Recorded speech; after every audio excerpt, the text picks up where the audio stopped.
Hi guys, happy new year. Welcome back to my YouTube channel. I know it's been a minute, you guys have been bugging me for content, but I'm back. It's 2020, new year, fresh mindset, more consistency and more content coming your way, so stay tuned. If you guys are new to my channel, make sure that you hit that subscribe button and hit the notification bell so that you do not miss any of my upcoming content coming this year.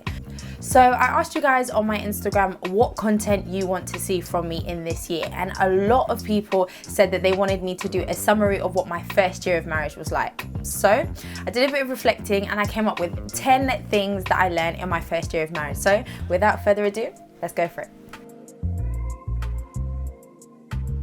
So the first one, your marriage will be what you create it to be.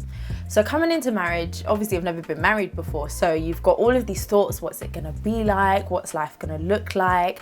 How are me and my partner gonna be, going from being boyfriend and girlfriend or being engaged to now living with each other and being married? And I think when you speak to people, they will give you their perspective of what their marriage was like or what they've heard from other people. So I got it all. People told me, oh, your first year is gonna be all rosy daisy, it's gonna be kisses and chocolates and date nights and all this good stuff. Other people were like, oh, your first year is going to be really, really tough. That's like the hardest year of marriage because you're getting to know each other. Other people told me like, oh, it's going to be really hard. You guys are going to, annoy each other because you've gone from living apart to living together. You're not going to be used to that, etc., etc. At the end of the day, your marriage will be what your marriage will be. It won't be like anyone else's. It won't be like your mum's, like your aunties, like your best friends, etc. It will be what you create it to be. Now, by all means, I did the same thing. It's great to get wisdom from people who've been married a lot longer than you because there's a lot that you can gain from them. However, it's really important that you don't compare yourself to everyone else. I remember going into first year, I'd say probably like 4 or 5 month mark, people would ask me like, oh, like, how is it going? Like, are you annoyed with each other? And I'd feel like, is something wrong with me that I'm enjoying it this much? Because I had it in my head that I was expecting, that not like something bad would happen, but that it would be hard or it would be difficult right from the get-go. And that's just not how it was for me. Genuinely, I found the process or the transition into marriage very, very smooth and very easy. So I think the first thing I would say is your marriage will be what you create it to be. Point number 2, me, a whole Bethel Brown. I am not Superwoman. Now, I'm pretty darn awesome, I will say, but I really had to give myself a reality check and really understand that I cannot do it all, that I need to actually ask for help. So, just to set some context, I have a really supportive husband who, if I ask him to do something, he will happily do it. But coming into marriage, I set this expectation for myself that I have to do it all. So I work a full-time job. I run like the day-to-day aspect of our business, mine and my husband's.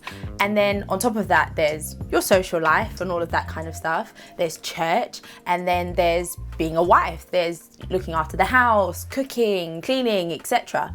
Now, I took on the challenge of literally thinking that I could do it all with no help. And this wasn't because my husband didn't want to do it. It's just because I put this just ridiculous expectation of what a wife was supposed to look like.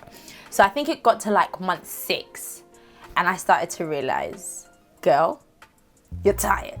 You can't do it all. And it got to the point where, and prior to that, by the way, mind you, my husband would ask me, he'd be like, oh, like, how are you finding it? Like, do you need a bit of help around the house, etc.? I'd be like, no, I got this. I'm good. Meanwhile, I was tired. So it got to about month 6 and I just couldn't keep up with everything. Like, it would get to like 11 o'clock at night. I've come home from work, I've cooked something, I've managed to eat, I've worked on business, and then there's still like other tasks that I need to do and I've just got no more energy left. So I sat down with my husband and I was just like, I just need a little bit of help. And he was like, I've been asking you, like, what's wrong with you? Like, of course. So then we kind of sat down and said, okay, cool, like, these are the things that would work. Like, if you could take this side of things, I'll take this side of things. So I think it's really important that we don't put these ridiculous expectations on ourselves of what we are supposed to do, so to speak. Like, at the end of the day, marriage is a partnership. And I felt really silly afterwards because it's like, I've got a husband here who's asking me, what can I do? Like, let me help. And I just want to do it all. So, second thing, I'm great, but I'm not Superwoman. Point number 3, test and measure. I was screaming this all of last year. For me, this is a phrase that really kind of summarized what my 2019 was about. So when I say test and measure, I literally am talking about everything, about your routine, finding out what works for you. And you might not figure it out on the first go. If you do, kudos to you. But as for me, I found myself constantly changing, testing and measuring what works for me in terms of this new stage of my life. So I'll give you an example. Date night, for example. We said at the beginning of our marriage that once a week we would get takeout, and that would be like our date night. And we tried to do it on like a fixed day. Then we realized that doesn't work for us because our schedules are constantly changing. So then we decided to change it and say, okay, you know what? We'll do date night on Sundays, because Sundays, other than church, there isn't really anything else that we do. So then we tried to keep Sundays as kind of like our free day. And we found that that works really well for us. So on a Sunday after church, we'll either go out to eat or we'll get takeout. Sometimes I'll cook, but that will kind of be like our date night, chill day, etc. So this is what I mean about test and measure. Like, there will be certain things that you'll try. So even with me in my routine, for example, there was a time where I would try and do sort of like meals every other day. And then there's times when I realized that wasn't working. So then I tried meal prep, and then I tried other things. I tried planning. I started to like use apps to like plan what meals we were gonna have on what days, etc. So with everything that I did, it was constantly test and measure until we found, okay, you know what? This is the thing that really works for us. This is how we're gonna kind of like take things and move forward. And obviously with that, it means that you have to communicate. You have to figure out and ask each other, like, how do you feel this is working for us? Do we need to change it? And that's kind of how you measure it. So for me, that was like one of the biggest things of last year: test and measure. Point number 4, men and women communicate differently. Now, I heard this a lot from like marriage seminars and like books and like videos that I would watch prior to getting married. But when you are in it, you really start to see it and understand it. So I'll give you a perfect example. I will come home and I will talk to Marv about something that I am frustrated about. And I will kind of just be venting. Now, in my head, I might actually know what the solution is, but I just want to get it off my chest. I just need to talk it out, and then I'm done with it and I'm good. My husband, on the other side, his number one focus is the solution. The venting can chill. He is prioritized on, okay, this is the problem. How can this problem no longer be a problem? How can we fix it? So he'll be like, okay, babe, fine, this is the solution. Let's do this, that. And I'm like, no. Like, I just need to get it off my chest. And he'll be like, I know, but I don't want you to feel like this. Like, I'm trying to give you the solution. And I'm like, I know, but I just want to talk it out. So it got to the point where we really started to understand that men and women just communicate differently. There is nothing wrong with it. It is just what it is. So in order to help us with communication, we started to put in, I don't know what you call it, different codes, so to speak, just to kind of help us. So it's nothing new, it's nothing fancy, but it works for us. So for example, if I just want to vent, I let him know. And this is something that he said to me. He was just like, I need to know the difference from when you don't have the solution and when you do have the solution and you just want to vent. So I'll come to him and I'll be like, babe, you have 5 minutes, I just need to vent. And he'd be like, cool. He'll drop everything and he'll be like, talk to me. And I'll just be like, and then I'm good. And then he'll be like, okay, cool. You feel good? I'm like, yeah, I feel good. We'll talk about it. We'll hash it out. And then if we need to talk about the solution, etc., we will. If I already have the solution, I'll tell him what I think I'm going to do moving forward, and we'll leave it at that.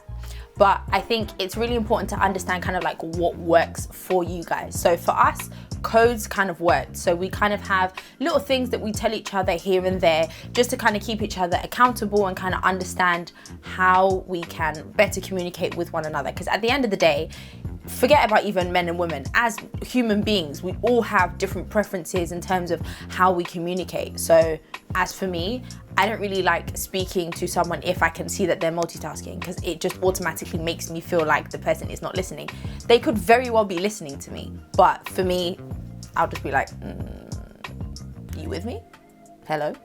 So again, that was the thing. It was like, for me, it's like, okay, when we're talking, I just need to drop everything, need that eye contact, and we're good. And my husband will have preferences on communication. So he might want a heads up, for example, in terms of like, let me know when you want to talk about this, etc. So men and women communicate differently, but you can still communicate well. Point 5, you need Jesus. You need the whole Trinity, God, Jesus, and the Holy Spirit to help you in your marriage. This is no joke. So I've been a Christian all my life. I've grown up in church. My faith is the foundation for my entire life. Every decision that I make, every characteristic that I have is built on my faith in Jesus Christ. However, I promise you, one of the biggest things that marriage has taught me is how much I need God in life, period. At the end of the day, marriage is two imperfect people trying to live a quote unquote perfect life with one another. So we all have our flaws. As great as we may be, we will also have our setbacks. So in terms of the fruit of the Spirit, patience, love, joy, self-control, all of those things are things you need in your day-to-day life. I saw a meme on Instagram like a few months ago, and it said that the Holy Spirit will make you delete that long text message that you're about to send to someone and just write okay. But that's so true. It's like if you are not edifying yourself and you are not making sure that the Holy Spirit in Christ is at the center of your life, then if you're having a conflict, for example, you are more likely to be angry and to pop off, as opposed to being able to have self-control, to have patience, to have compassion for the other person. So as much as my faith has been a huge part of my life, honestly, it has taken marriage to like open my eyes. Like it's like a light bulb went off and it was just like, wow, like I actually need Jesus more than I have ever needed him before, because as great as I may be, I really don't have everything that it takes to be a great wife to my husband, and vice versa. As incredible as my husband is, he does not have everything that it takes by himself alone to be a great husband to me. It takes both of us individually focusing on God for him to help us to be good to one another the way in which God would be good to us. So hands down for me, this was like a big wake up call. I need God in my marriage. Point 6. Marriage is for a lifetime because it takes a lifetime to get to know someone. So you are about to walk down the aisle and you think you know this person inside and out. And then you get to month 2 of marriage and you find out something that you never knew about your partner. And then you get to month 3 and you find something else that you didn't know about your partner. Now, this is not a negative thing. This is a good thing. I mean, at the end of the day, as long as you've known someone, there's always something else that you can discover about them. There's always something new to learn about the person. The other thing as well is that as individuals, you're constantly evolving. So you can't stay in the mindset of how you knew the person when you were dating or when you first got married, because there are certain things that I liked, for example, while we were dating, that I've now evolved and my taste has acquired, or certain goals and aspirations that I have that have changed, etc. So it takes growing with the person and also making a commitment to constantly getting to know your partner at their new stage of their relationship. I saw a video on Instagram again by Will Smith, and he was talking about how he sat down with someone who'd been married for I think like 50 or 60 years, and the person said to Will Smith like, oh, like how long have you been married to Jada for? And I don't remember the years. He mentioned I don't know, 15, 20 or whatever, and the person said, oh, you're just getting to know her. And I remember thinking, what? Like at 15 or 20 years? So then I definitely don't know my husband then. But I think that's the fun thing about it, is to know that you get to live the rest of your life constantly learning and constantly growing with this other individual, that you've got this life partner that you are constantly doing life with. So point number 6 is that marriage is for a lifetime, because that is literally how long it takes to know someone. Point 7, keep dating each other.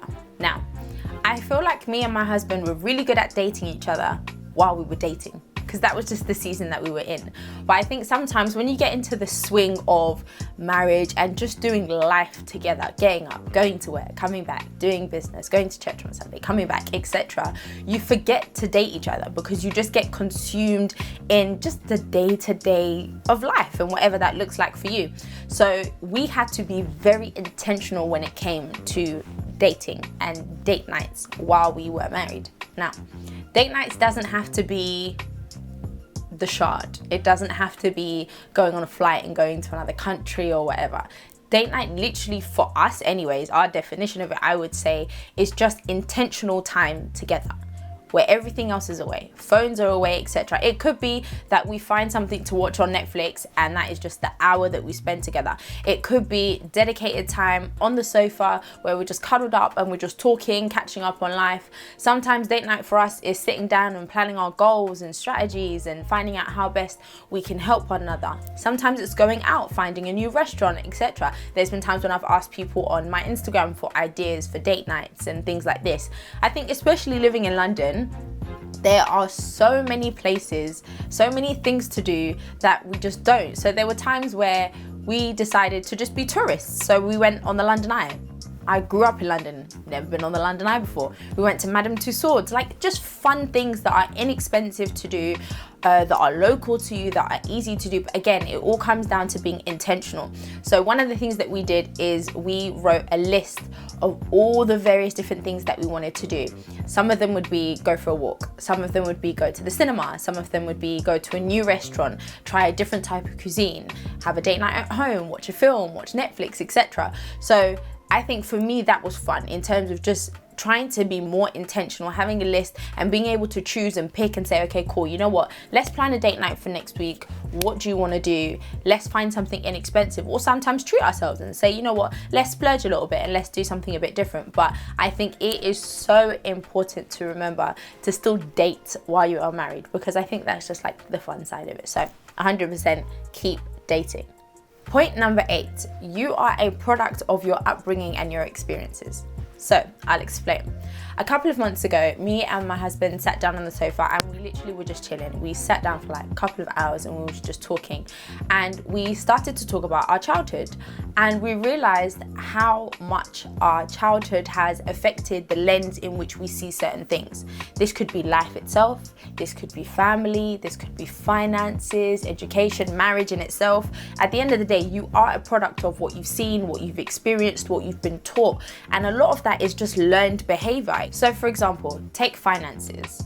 Depending on how you saw your parents deal with finances will affect how you view finances, or how you've been taught, the things that people have shown you, whether you've been exposed to finance and lessons on finance, for example, or your definition of family. So for me, my family growing up were really big on spending time together. We spent a lot of the time at home together, planning dates. We would go out, you know, every Saturday in our household was Fun Saturday. So that was the day where we would find a different activity, and me, my mum, and my dad would go out and do something. It could be bowling, it could be the park, it could be whatever. So that has formed what my definition of that aspect of family looks like. So then when I look to the future, that is something that obviously I want to continue.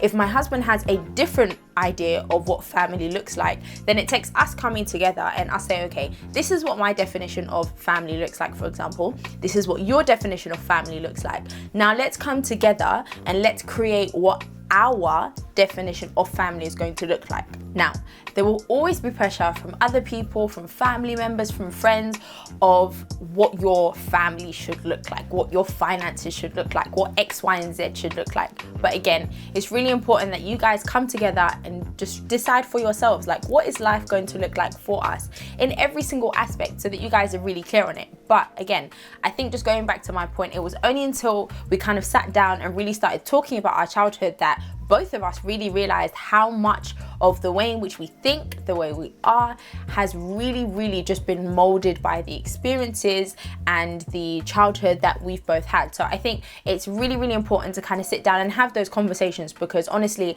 it's an eye-opener and you end up learning so much, not just about yourself, but also about your partner. Point number 9, love languages are real. So for those of you who don't know, Love Languages is a book. It's actually a series. They've got love languages for married couples, for singles, for children, etc. It's basically a concept by somebody called Gary Chapman of basically the ways in which we give and receive love. So it is gifts, acts of service, quality time, pause. Let's try that again.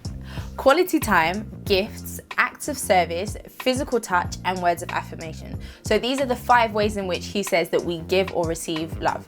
There's a really cool test that you can do on his website. Actually, I'll put the link in the description bar below, and then you guys can go online, do the test, and it basically will give you, I think, like 20 questions, and then by the end of it, it gives you like a summary of what your top love languages are. So me and my husband had, we were familiar with this concept. I've read the book before. We both looked at it online. We did the test. So prior to getting married, we knew what each other's love languages were. So mine is words of affirmation. That for me is like number 1. Tell me how you feel about me. Tell me I look beautiful. Just tell me you appreciate me, etc., etc., etc. For my husband, it is acts of service. That's just what it is. Now, you will have your second or your third, etc., but you will always have like what your top one is. So going into marriage, I knew what my husband's love language was. However, I was really excited to be able to splurge my husband when it came to events or occasions rather, such as like Christmas or his birthday. Now, let's take his birthday, for example. One of the gifts that I bought my husband was a pair of designer trainers, because my husband really does not care too much for things that are like flashy and flamboyant or whatnot. But he mentioned that he really liked these trainers, so I was like, okay, perfect, I'm gonna surprise him with these trainers. So I'm telling him to open his gifts, okay? And he doesn't want to open them. He's like, oh no, I'll do it when we come back. I'm like, why are you being awkward? Just open your gift. And he gets really shy about it and uncomfortable. He opens the gift and he's like, wow, thanks. And then moves on. And I'm like, hello, hi, hello. Can I get something else out of you? Some excitement, some way, some something? And that's just not his thing. And then we come back from like a really lovely dinner, and I offer to give him a manicure. And it's like literally, it's like Hail Queen Bethel. He's in love. He's just, oh my God, baby, thank you so much. Baby, I love this so much, etc., etc., etc. And I'm like, hold on, okay. I got you how many gifts? Took you out for an amazing dinner. I offered to give you a manicure, and that gets the biggest reaction out of you.